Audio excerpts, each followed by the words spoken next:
dalam pengajian daring dalam jaringan pimpinan ranting Muhammadiyah Pondok Labu. Ini adalah kali ketiga. Biasanya PRN Pondok Labu mengadakan kuliah duha bulanan sekali sebulan, namun pada bulan Ramadan ini dan terutama terkait dengan wabah corona, kita adakan 2 kali sepekan, yaitu pada Selasa malam atau malam Rabu dan pada malam Sabtu. Khusus kali ini malam Ahad, tapi akan datang kembali ke Sabtu malam, Jumat malam atau malam Sabtu. Mari kita buka pengajian ini dengan basmalah. Bismillahirrahmanirrahim. Dan untuk memulai, saya minta Ananda Aziza Iskhanova, Ananda Aziza Iskhanov, mahasiswi Fakultas Kedokteran UMJ yang berasal dari Rusia, untuk membaca beberapa ayat suci Al-Quran. Apakah Ananda Aziza sudah hadir? Ya, waalaikumsalam. Silakan dimulai. Ya, suaranya cukup kedengaran ya? Agak dekat ke mic. Ya. A'udzu billahi minasy syaithanir rajim. Bismillahirrahmanirrahim. Ya ayyuhalladzina amanu kutiba alaikumus-siyamu kama kutiba 'alal ladzina min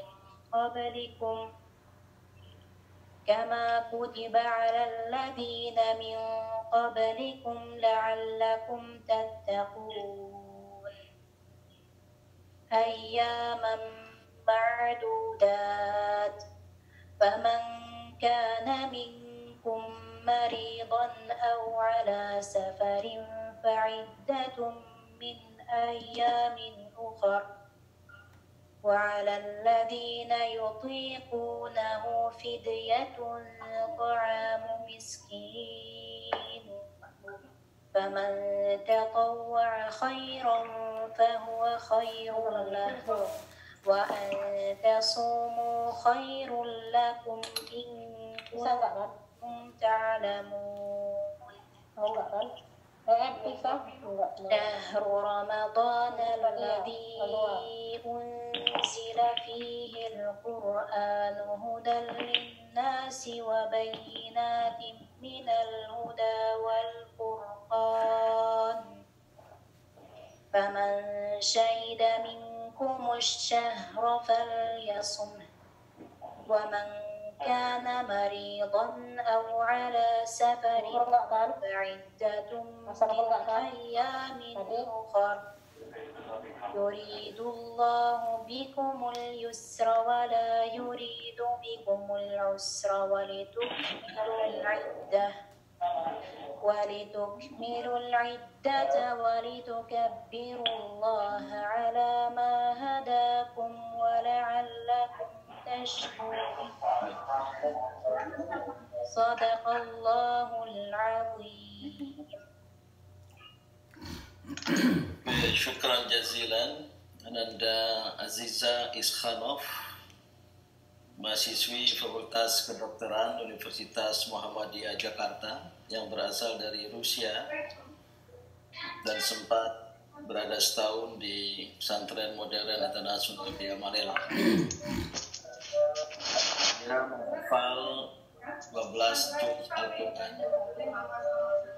Ya, mohon sebelum kita lanjutkan, posisi mic-nya, mikrofonnya mute, dan mohon jangan ada yang berbicara ke kiri ke kanan.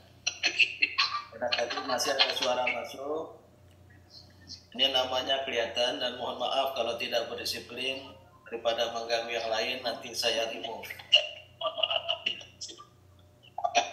Masih ada yang belum memute-kan istilah komputernya, tekan mute hingga mikrofonnya ditutup. ada suara dari luar ya. Ini yang menunjukkan Apa suara Pak? siapa yang ngomong itu. Kalau mengganggu mungkin nggak usah ikut lah ya. Ada yang berbicara, ini masih banyak yang belum memute-kan. Ketika ada yang berbicara, etikanya semua mikrofon, mic pada posisi mute. Dan yang mau berbicara, tolong angkat tangan. Nanti host, moderator yang akan menyilakan. Ya. Alhamdulillah pada pengajian ketiga ini cukup banyak yang hadir dan sudah mendaftarkan diri, tercatat 155 peserta. Dan mungkin akan berdatangan lagi nanti. Dan saya lihat ya, selain aktivis mujahid dakwah Muhammadiyah baik pada tingkat pusat, wilayah, daerah, cabang rantip dari berbagai daerah di seluruh Indonesia ya, juga ikut serta bergabung beberapa aktivis Muhammadiyah dari PCIM dari berbagai negara ya. Saya ingin sapa saja dan cukup ngangkat tangan, tidak usah berbicara, tetap pada posisi mute ya. Dari Aceh sudah bergabung Pak Zardan. Ini ada 7 halaman di komputer saya. Ini satu halaman 25 orang. Gitu. Nggak bisa kelihatan ya. Saya lihat tadi dari Sulawesi sudah banyak, dari Kalimantan dan lain sebagainya. Nah, tolong di-mute-kan, masih banyak yang belum mute. Dan mohon sekali jangan ada yang share screen ya. Tadi ada 1-2 share screen, hanya foto dia yang tampil di screen, menutup foto-foto lain. Tolong di off-kan share screen-nya. Dari sini sebenarnya sudah saya off-kan. Juga hadir ini tokoh muslim, tolong angkat tangan. Dari Timor Leste, Ustaz Arif Sagran. Tolong angkat tangan Pak Arif Sagran. Halo Pak Arif Sagran. Belum ya? Iya Ustaz, Assalamualaikum. Ya, tolong angkat tangan, nggak usah bicara, angkat tangan saja. Jadi mic-nya nggak usah dibuka. Ah itu angkat tangan Pak. Oh dia videonya yang di off kan. Kemudian ini saya lihat tadi Prof Aminuddin dari London, tolong angkat tangan atas pendidikan dan kebudayaan Indonesia di London.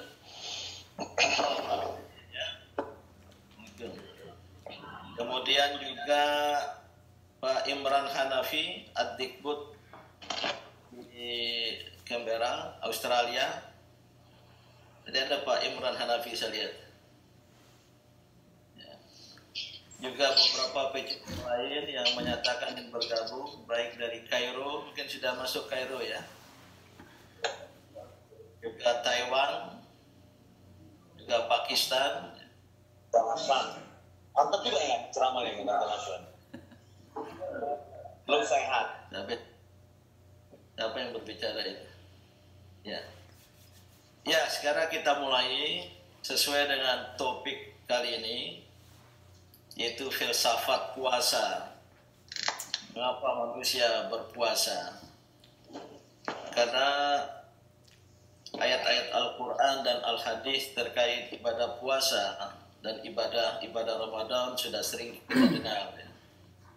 Dan bahkan ayat-ayatnya sudah kita hafal. Namun kali ini kita ingin menukik mendalam dan sengaja digunakan istilah filsafat puasa. Filsafat sebenarnya bertanya tentang apa hakikat. Di dalam judul kita ini, mengapa manusia berpuasa? Sebenarnya istilah sains, mengapa, why, tapi dalam pengertian ya, apa tujuan dan mengapa manusia berpuasa. Oleh karena itu hadir untuk menjadi pembicara pemantik Ini dua narasumber, dua tokoh. Nah, tolong jangan ribut dong. Pak Heru Bonjogede, tolong di-mute kan. Pertama Imam Syamsi Ali, tadi saya lihat sudah hadir. Ini nggak bisa diatur, bisa mungkin nanti berdampingan dengan moderator. Sudah sangat kita kenal, beliau adalah imam dari beberapa masjid besar di kota New York dan menjadi tokoh muslim terkemuka, terutama ketika ada dulu sebelum corona atau pada tahun-tahun lalu pada buka puasa di White House, lalu beliau yang mewakili muslim untuk berdoa. Dan beliau sekarang juga sedang membangun pesantren Nusantara. Beliau alumni pesantren Muhammadiyah di Makassar dan dulu sempat diminta tolong untuk menjadi wakil Muhammadiyah di PBB, terutama berhubungan dengan ECOSOC, karena Muhammadiyah adalah anggota ECOSOC dan mungkin sampai sekarang ya. Makasih Imam Syamsi Ali atas kesediaannya. Dan juga ya mengajak kita undang tokoh muda Muhammadiyah, intelektual Muhammadiyah yang sedang menyelesaikan doktornya di Paris ya. Sebenarnya sudah lama sekali beliau itu. Dia belum doktor juga ya. Dulu di Sorbonne ya, sekarang di École Normale Supérieure INS Paris ya. Sekaligus menjelaskan. Jadi sekolah normal superior, sekolah superior yang normal, sekolah-sekolah lain mungkin abnormal. Sedang belajar filsafat, Mas Andar Nubowo, mungkin beliau menjadi pembicara pemantik. Sebenarnya saya undang juga Dr. Din Wahid yang sekarang menjadi Atase Pendidikan dan Budaya Indonesia di Den Haag, kader IMM, tokoh intelektual Muhammadiyah, menyelesaikan sekolahnya di Leiden dulu, mungkin kalau bergabung ikutnya dulu. Tapi Imam Syamsi Ali dan Mas Andar mungkin tidak terlalu panjang pengantarnya, 7-10 menit, dan kalau bisa langsung menjawab pertanyaan mengapa manusia berpuasa, apa itu puasa, jadi lebih berhubungan dengan filsafat puasa itu. Saya kira Imam Syamsi Ali terlebih dahulu. Baik. Tafadhal Ustaz. Bismillahirrahmanirrahim. Assalamualaikum warahmatullahi wabarakatuh. Waalaikumsalam warahmatullahi wabarakatuh. Waalaikumsalam. Alhamdulillah rabbil alamin. Wa sallallahu ta'ala wa baraka ala nabiyina Muhammad wa ala alihi wa sahbihi ajma'in, amma ba'd. Terima kasih banyak Pak Din atas kehormatan yang luar biasa ini, kesempatan yang diberikan kepada saya pribadi dan tentunya kita semuanya untuk bisa bermuajahah melalui Zoom ini. Mudah-mudahan pertemuan kita diberkahi oleh Allah Subhanahu wa taala. Amin. Tentu karena waktunya sangat singkat dan diminta langsung saja kepada poin yang ingin kita sampaikan. Saya ingin menyampaikan dulu bahwa Amerika saat ini memang menjadi center dari epicenter daripada COVID-19. Ini penting saya sampaikan karena ada satu poin penting yang perlu kita ingat, bahwa betapa corona ini memberikan pelajaran yang begitu besar bagi kita semua. Salah satunya adalah bahwa manusia sekarang ini hidup dalam dunia yang saling terkait, dan itulah disebut dengan global interconnected world, dunia yang saling terikat. Dan Amerika walaupun merasa superpower tidak bisa memisahkan diri dari negara-negara yang lain atau bangsa-bangsa yang lain. Hingga tadi malam sudah lebih 50.000 orang yang meninggal dunia, dalam artian sudah melewati semua bangsa-bangsa yang lain yang menjadi korban dari corona ini. Baik, langsung kepada isu yang akan kita diskusikan tentang menjawab pertanyaan kenapa kita berpuasa. Saya sebenarnya menyiapkan 5 poin. Yang pertama adalah bahwa puasa itu sesungguhnya membangun rasa syukur kita. Karena dalam Al-Quran sendiri mengatakan walitukabbirullaha ala ma hadakum wa la'allakum tashkurun. Jadi di ujung puasa itu adalah membangun rasa syukur. Tentu kata syukur ini begitu sangat sederhana, begitu sangat populer, tapi sesungguhnya menjadi esensi keimanan sekaligus esensi kehidupan manusia. Karena segala ibadah yang kita lakukan itu muaranya adalah kepada membangun kesyukuran. Kita berpuasa bukan karena kita sanggup, kita sholat bukan sekedar karena kita pintar, tapi yang terpenting dari semua itu adalah ingin menyampaikan kepada Allah, thank you Allah, terima kasih atas segala kenikmatan yang Engkau berikan kepada kami, maka kami mengabdikan diri kepada Engkau. Pada saat itu Rasulullah SAW mengatakan ketika ditanya kenapa engkau melakukan semua ibadah-ibadah yang engkau lakukan, beliau mengatakan afala akunu abdan syakura. Tidaklah seharusnya saya bersyukur. Ya, demikian pula bahwa syukur ini mohon maaf yang belum mute, yang belum mematikan mikrofonnya, kalau bisa dimatikan saja sekali lagi mewakili Badin. Dimute-kan, dimatikan mikrofon. Mohon maaf kalau bandel, saya akan keluarkan. Dan kalau yang ada anak kecil di sekitarnya jangan ribut. Ya. Ini etika percakapan di Zoom ini. Jangan sampai mengganggu. Tolong di-mute-kan. Kelihatan yang tidak mute, lama-lama nanti saya keluarkan saja. Ustaz, lanjutkan. Nah, syukur juga kemudian membangun positive thinking dalam kehidupan kita. Bahwa kehidupan kita ini mengalami perubahan-perubahan, mengalami warna-warni. Tapi bagi orang yang beriman, ketika sebuah realitas sudah terjadi di depan matanya, maka itu kita sudah yakini sebagai sebuah takdir Allah Subhanahu wa Ta'ala. Dan sesuatu yang ditakdirkan oleh Allah sudah pasti memiliki makna-makna positif dalam kehidupan kita. Mungkin satu contoh yang paling relevan saja sekarang ini, betapa stay home di Amerika Serikat membawa kepada situasi misalnya di kota New York terjadi kekerasan domestik yang luar biasa. Terjadi kekerasan domestik yang sangat luar biasa karena banyak orang-orang Amerika yang kemudian tidak terbiasa tinggal di rumah. Tapi bagi orang yang beriman, justru anjuran untuk tinggal di rumah menjadikan mereka bisa memetik makna positif. Bahwa itulah kesempatan untuk kita bersama keluarga, kesempatan untuk berkembang dengan keluarga, kesempatan untuk membangun kebersamaan dengan keluarga. Sekali lagi HP-nya baik. Di-mute-kan, tekan sehingga tidak ada suara masuk. Mohon beradab, berdisiplin dalam forum semacam ini sehingga jangan mengganggu orang lain sedang berbicara. Tadi ada yang anak kecil di sampingnya. Ya. Terus terang sekali lagi kalau tidak mau nanti saya off-kan. Saya khawatir ada penyelusup yang sengaja mengganggu kita ini. Maka jangan ada anak kecil di sampingnya. Ini narasumber sedang berbicara dan terganggu. Ya tentu tujuan terpenting. Ustaz, silakan lanjutkan lagi. Tentu tujuan terpenting dari puasa juga adalah bahwa dengan puasa itulah kita akan bisa menemukan kepuasan hidup. Percayalah bahwa sebagai seorang muslim yang tinggal di kota New York, pusat kapitalisme dunia, ini bukan sebuah teori dan konsep, tapi pengalaman dalam bergaul dengan banyak orang. Kita menemukan bahwa ketidakberhasilan atau kegagalan manusia dalam membangun kesyukuran menjadikan mereka gagal untuk mendapatkan kepuasan hidup. Dan oleh karenanya syukur itu mengantar kita kepada kepuasan hidup. Rasulullah SAW mengatakan, "Laisa al-ghina 'an kathratil 'arad, walakinna al-ghina ghinan nafs."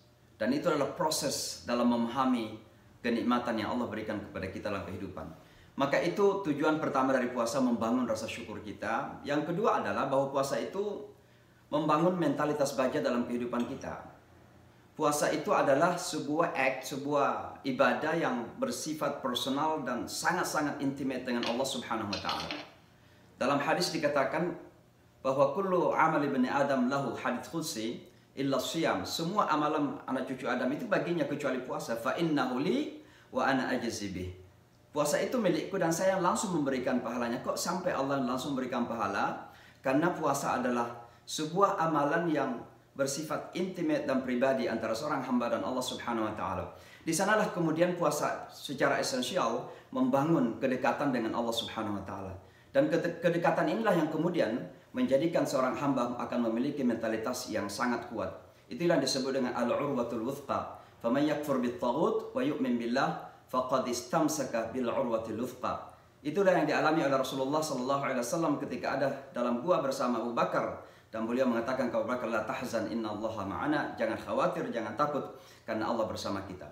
Maka puasa dengan kedekatan kita kepada Allah ini, al-qurbah minallah, wa idza sa'alaka 'ibadi 'anni fa inni qarib, itu dekat kepada Allah. Inilah yang kemudian menumbuhkan mentalitas baja dalam diri kita, sehingga kita tidak akan mudah goncang dengan situasi yang ada di dunia kita, atau kita memiliki kekhawatiran yang berlebihan. Itu yang kedua. Ya. Yang ketiga adalah bahwa puasa juga, puasa sesungguhnya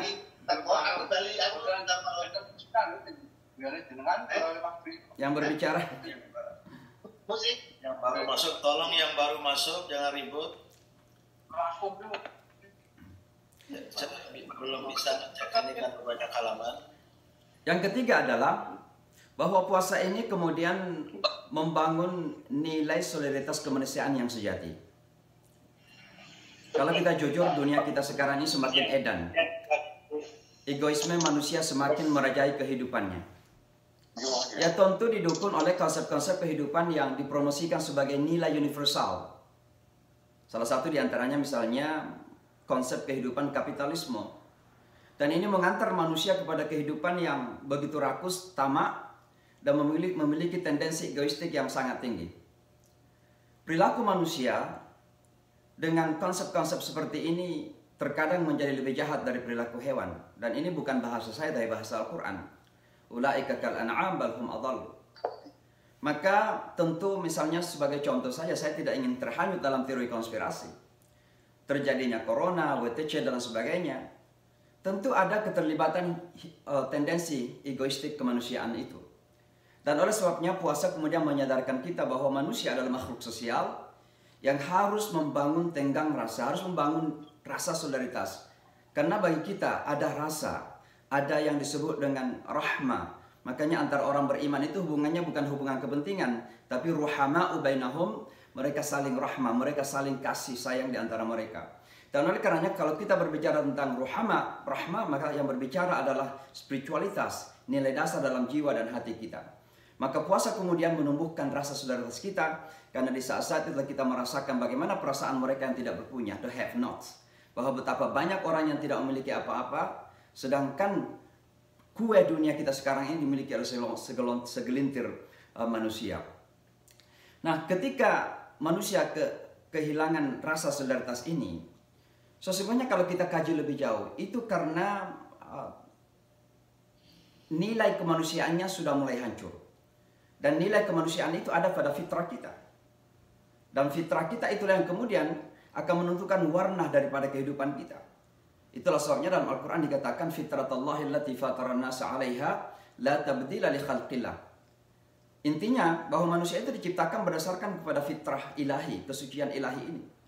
Dan ketika ini mulai terkontaminasi, maka kemudian akan timbul apa yang disebut dengan dhahral fasadu fil barri wal bahri bima kasabat aydin nas. Disitulah kita lihat betapa banyak kerusakan yang terjadi dalam dunia ini adalah karena manusia telah jiwa manusia atau kefitrahan manusia telah terkontaminasi.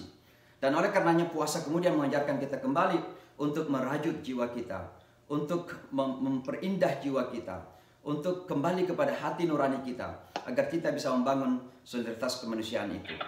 Nah tentu yang keempat sebelum yang terakhir adalah, dan ini saya kira yang paling penting, adalah bahwa puasa sesungguhnya kita lakukan sama ada passwordnya. Karena puasa ini akan mengantar kita kepada apa yang saya istilahkan sebagai human salvation, penyelamatan kemanusiaan kita. Sejujurnya kalau kita amati kehidupan dunia kita sekarang, maka kita khawatir bahwa kita sudah berada di ambang kehancuran. Kenapa? Karena kembali kepada teori-teori konsep-konsep kehidupan yang sesungguhnya mengantar manusia kepada perilaku, karakter yang terkadang jauh lebih jahat dari hewan itu sendiri. Hilang nilai-nilai kemanusiaannya.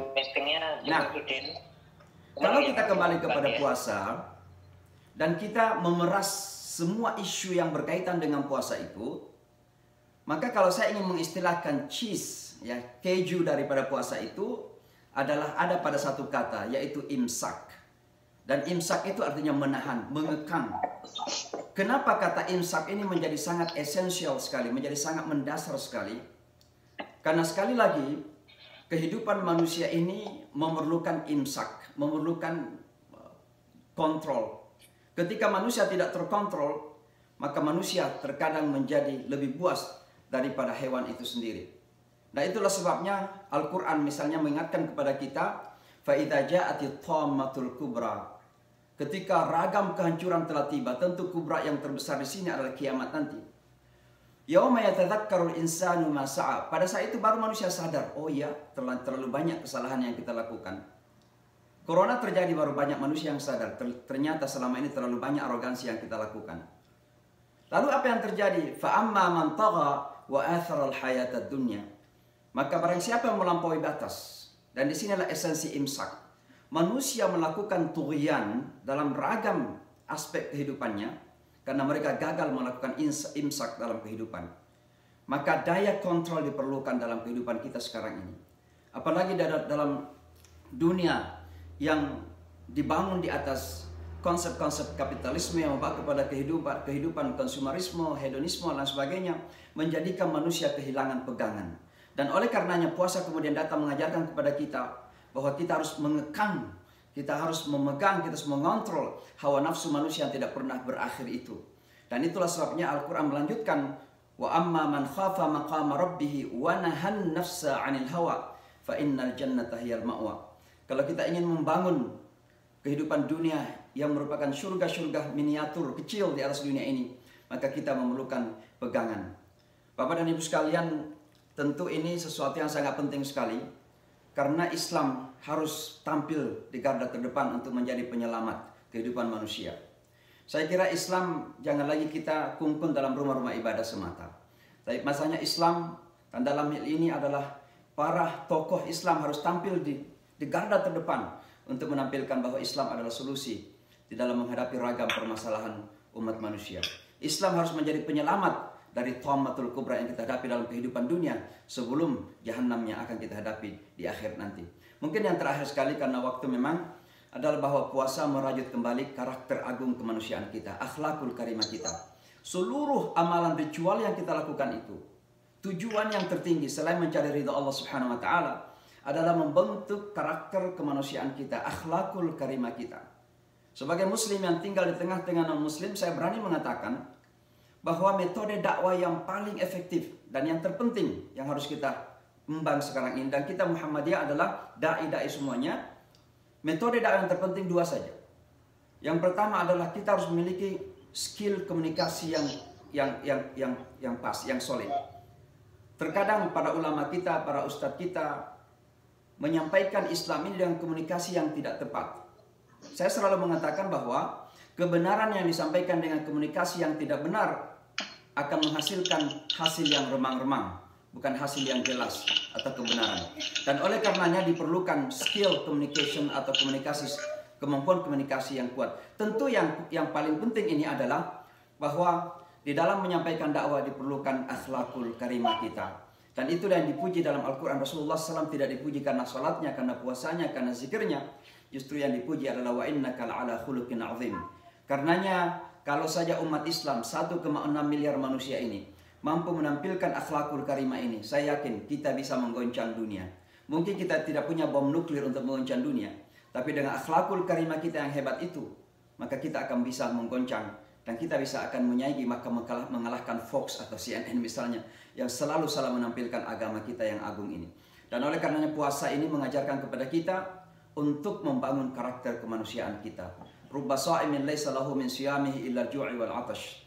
Boleh saja kita berpuasa tapi kita tidak mendapatkan apa-apa kecuali dahaga dan lapar, karena memang perilaku kita, karakter kita belum terajut dengan baik.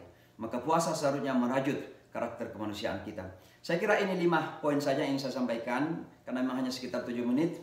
Mudah-mudahan Allah Subhanahu wa taala memberikan keberkahan dan menerima amal ibadah kita. Hadanallahu wa iyyakum ajma'in. Wassalamualaikum warahmatullahi wabarakatuh. Waalaikumsalam warahmatullahi wabarakatuh. Terima kasih 5 Syamsiah walaupun singkat tapi terpadat.